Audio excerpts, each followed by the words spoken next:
Tell me everything you know about the events leading up to the bombing.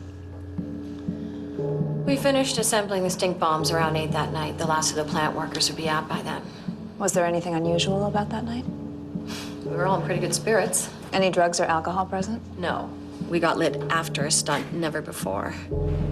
Leo was... What happened when you got to the factory? Leo, Marty, Jerry, and I entered in through a side door and...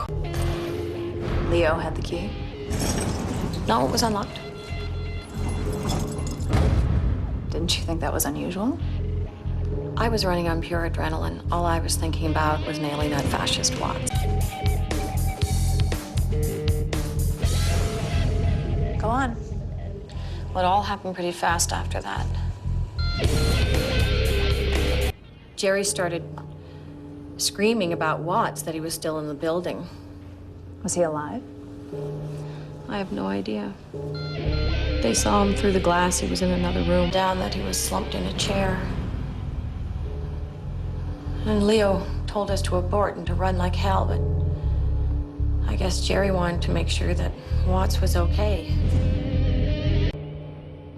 The next thing I know, Leo's pulling me to my feet. Marty's okay, but Cole is cut up pretty bad. We tried to find Jerry, but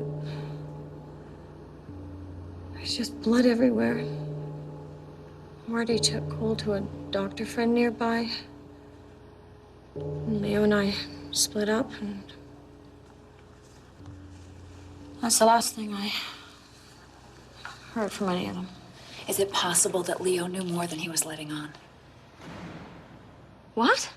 No, absolutely not. Leo founded the Jesters. He was our conscience. He's not going to sell us out. Can you get a hold of him?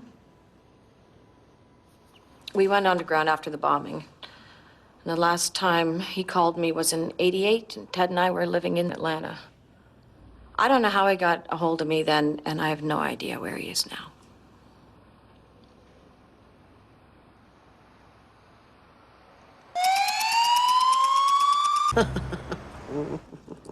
What's so funny? The Jesters. Over a 2-year period, they smoked or skunked the mayor, the IRS, the draft board, everybody from the police to a Norman Mailer book signing. But there's no history of violence until Watts. And check this out. Marilyn Marty Flanagan died in a car accident in Detroit in '76 when her brakes failed. 2 years later, Cole Estes. Burns to death in a tenement fire in Phoenix. Both later ID'd as members of the Jesters. Doesn't that seem a little X-Files to you? Because we're not exactly talking natural causes here. Well, I can't sell a conspiracy on the testimony of a dead man.